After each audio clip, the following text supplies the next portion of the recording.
मेरी माँ की जिस दिन शादी हुई, शादी उस जमाने में जब होती थी उपवास कराते थे। आप में कोई है क्या जो उपवास करके शादी किए? पुरानी बहनें हैं, आजकल तो यूं गुलाब जामुन ठूसते हैं दुल्हन के मुंह में, इसलिए 6 महीने में डाइवर्स निश्चित है। जिस दिन हम शादी करें, जिस दिन हमारी सांसारिक बंधन बने, उस दिन भाव पवित्र हो तो निश्चिंत वो रिश्ता भी पवित्र बन के सदा के लिए श्रेष्ठ रहता है।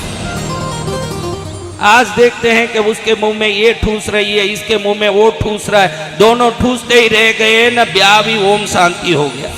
उस दिन उपवास में रही मेरी माँ, तो थोड़ा चक्कर आ रहा था उपवास का, और कुएं के पास दातुन करने गई। चक्कर के कारण इधर शादी हुई रात में 2:30 बजे। पहले शादी भी ऐसे ही सिम लग्न में रात में होते थे, रात में 2:30 बजे शादी हुई ना, 4 बजे सुबह दातुन करने गई हुई मेरी माँ, क्योंकि जल्दी जल्दी खा लें, उपवास है, ये चक्कर में दातुन करने गई और कुएं में ही गिर गई सीधी जाकर। सिर फूट गया, 3200 दांत गिर गए, तो कैसी गिरी होगी आप देख लो। पूरा शरीर खत्म हो गया, पागल हो गई। चेन्नई के मेंटल हॉस्पिटल में ले जाके भर्ती किया, जहाँ पागलों की इलाज होती है। मेरे पिताजी को लोगों ने कहा, आज तक तुमने एक दिन इसको स्पर्श भी नहीं किया, इस पागल के पीछे क्यों रहते हो, दूसरी शादी कर लो। क्योंकि 100 साल पहले सब दूसरी शादी बहुत आसान की बात थी, कोई बड़ी बात नहीं। एक घर में 2-2 माँ होती भी थी उस जमाने में। मेरे पिताजी ने कहा, मैं रहूंगा तो इसी के साथ रहूंगा, प्रभु ने अगर इससे रिश्ता बनाया है तो पागल हो के होशियार मैं इसी के साथ रहूंगा। 6 बच्चे हुए मेरी माँ के, मैं अंतिम बच्चा। पहली बेटी की मेरे पिता ने शादी करके दी। सोचा कि भाई पैसा तो बहुत है। मेरे पिताजी, आप पैसा क्या देके हो, आपने कितना पैसा देखा? मैंने 100 फुट बाई 80 फुट के गडाउन में 100 किलो के शक्कर के बोरे में पूरे 100 फुट बाई 80 फुट के गडाउन ही पैसों से भरा देखा है मेरे जीवन में। उसको छोड़ के संत बनाओ। अरे नालायक, तुझे पैसे का कोई घमंड हो के बहुत कमाऊंगा तो सुखी रहूंगा। मेरी कहानी सुन लेना, फिर मालूम पड़ेगा कि सुख धन से ही नहीं होता, और भी चीजें जीवन में लगती है जिसके बाद सुख आता है। जय गुरुदेव, कृपा करो। मेरी बहन को बहुत छोटी उम्र में शादी करके मेरे पिताजी ने दिया। सोचा कि भाई मैं माँहीन बच्चे, माँ होते हुए भी पागल थी, एक ही जगह बैठती रहती, जोर से चिल्लाती, कभी कपड़ा खोल के फेंक देती। इसलिए बच्चे माँ होते भी नहीं हैं, जैसे ही हैं तो इस बच्चों का जल्दी शादी हो जाए। मेरी बहन का जल्दी से किसी जगह रिश्ता किया, 15 दिन में शादी किया।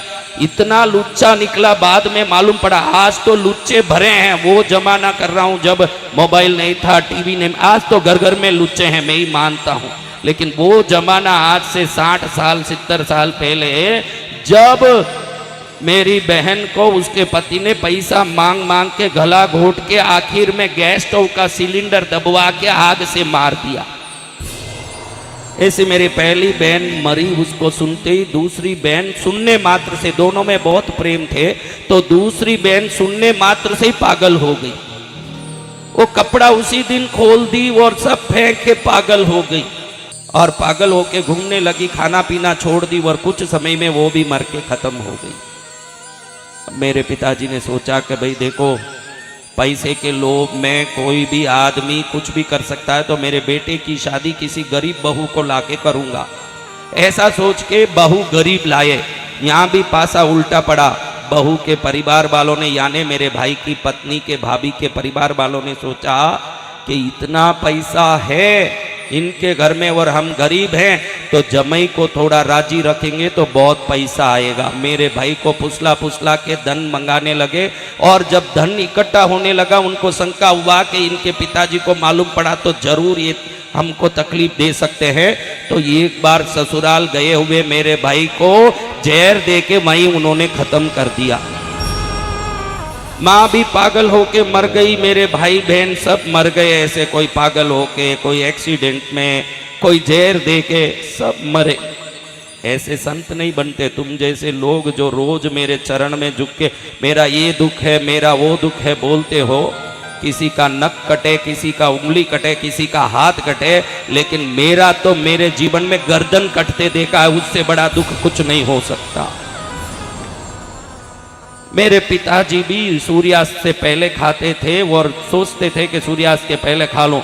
एक दिन बेंगलुरु से वापस आ रहे थे, सूर्यास्त के पहले खाने के लिए बस थोड़ा धीमा हुआ और उतरने लगे तो उनकी धोती पीछे के व्हील में अटक गई और उसी समय उनके दोनों पैर, आंख, कान सब एक प्रकार से खत्म हो गए और विपत्ति के मारे उनका एक्सीडेंट हो गया। और वैसे ही वो बहरे होके, थोड़े कान से कमजोर, पूरे ही बहरे हो गए, दो पैर चले गया और आंख भी दिखना खत्म हो गया और वैसे ही मरे मेरे पिताजी। इस समय बहुत बड़ा घर, ये जो आप देख रहे हो ना जगह, मेरा संसारिक घर आज भी मेरे बेटे के नाम पे है और वो घर इससे बड़ा है तो कितना बड़ा होगा, ये पंडाल से बड़ा है मेरा घर आज भी। कई कोठियां हैं उसमें, कई अलग अलग कमरे हैं और कई व्यवस्था है। मैंने बोला ना, मैंने ये कमरा भर, गड़ौन भर पैसे देके हैं, बोरे भर भर के। अकेला डरता था कि इस घर में कैसे रहूंगा, कैसे रहूंगा। तब अचानक मुझे सांप दिखते थे। तू कई लिए इधर रहता है, तुझे यहाँ रहने थोड़ी हमने जन्म दिया है, तेरा जन्म संत बन के लोक कल्याण के लिए हुआ। हम बोल रहे हैं वहाँ आओ। मैं कहा कहाँ जाना, कहाँ जाना, क्यों ये सपना आ रहा है, कौन ये सपने में नाग देवता आते हैं। तब धीरे धीरे मुझे एक जगह दिखी जहाँ सामने कॉलेज का रूप दिखा सपने में। कॉलेज के सामने एक रास्ता दिखा और सपने में आदेश हुआ कि हम नाग नागिन यहाँ इंतजार कर रहे हैं, शुक्रवार को तुम इधर पहुंचना 10:30 बजे। जिस जगह हम रहेंगे तुझे अंदर ले जाएंगे और जहाँ कुमकुम की आकाश से बारिश होगी उस जगह माँ का स्थान है, उधर से माँ को निकालो और उस मंदिर को वापस बनाओ और इसी कर्म से तुम्हारा जन्म हुआ है। मैं वो कॉलेज देखते ही समझ गया कि ये कृष्णगिरी नाम के एक गांव का कॉलेज है। उस कॉलेज के पास जाके सामने देखा तो वही गली जो मैं सपने में देखा। देखो तो नीचे दो नाग, आप कृष्णगिरी आए हो तो वो नाग का बिल देखा होगा, वही दो नाग नागिन जो वहां खड़े बैठे हैं और जैसे मुझे कोई ले जाने तैयार हो ऐसे वो आगे आगे चल रहे। मैं अंदर गया तो उस जंगल के अंदर कंटीली झाड़ियों में वो गए। उस समय कुमकुम की जोर से आकाश में बारिश हुई। जिस जगह बारिश हुई वहीं आज पद्मावती का मंदिर है जहां आप लोग दर्शन करते हो। फिर माँ ने आदेश दिया कि मेरे तू साधना कर। तो 2004 में मई 5 तारीख से जनवरी 1 तारीख तक बराबर 240 दिन की मौन साधना की। तो देवी ने अपने 23 रूप मुझे दिखाए 240 दिन की साधना में। वही 23 रूप जो मैंने देखा आप लोग कृष्णगिरी में 23 मंदिरों के रूप में आप दर्शन करते हो। और माँ ने कहा मेरा बेटा भैरव है, तू उसको साधे बगैर सिद्धि नहीं प्राप्त कर सकता, तो काशी जा, फिर हिमालय जाना पड़ेगा, वहाँ योग साधना करनी पड़ेगी। 21 वर्ष बाद ही तुझे वापस इस मंदिर में कदम रखना। कैसे माँ 21 वर्ष तक कैसे रहूँगा? ठीक है, तो जब चाहे आके जाना, लेकिन तेरी साधना काशी, विंध्याचल, हिमालय में होनी चाहिए।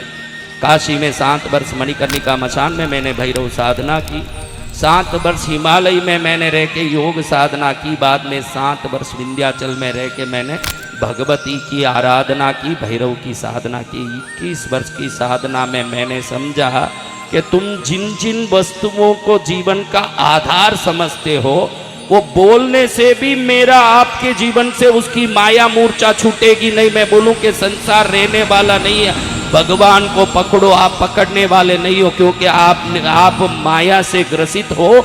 और भगवती ने कूट कूट के दुख दे के मुझे माया से छुटकारा दे दिया। फिर तपागच्छाधिपति प्रेम सूरी महाराज ने मुझे यति दीक्षा दी संकेश्वर में एक पावन पूर्णिमा के दिन।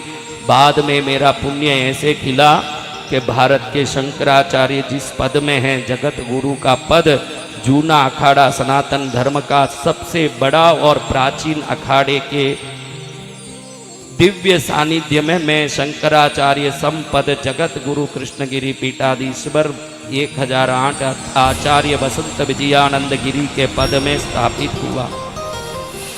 फिर मैंने धर्म, देखो मेरे पास सब धर्म के लोग बैठे। ब्राह्मण कौन कौन है भाई? राजपूत कौन कौन है? व्यापारी बाणिये वैश्य कौन कौन है?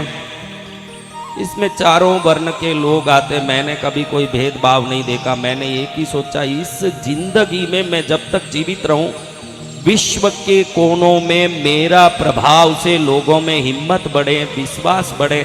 भगवान है वो और भगवान मेरे साथ है तो मुझे कुछ नहीं बिगड़ सकता, ये उनमें श्रद्धा आए और उनके जीवन में सदाचार, ईमानदारी, सत्य बोलने की शक्ति, विनय, विवेक, श्रद्धा आए।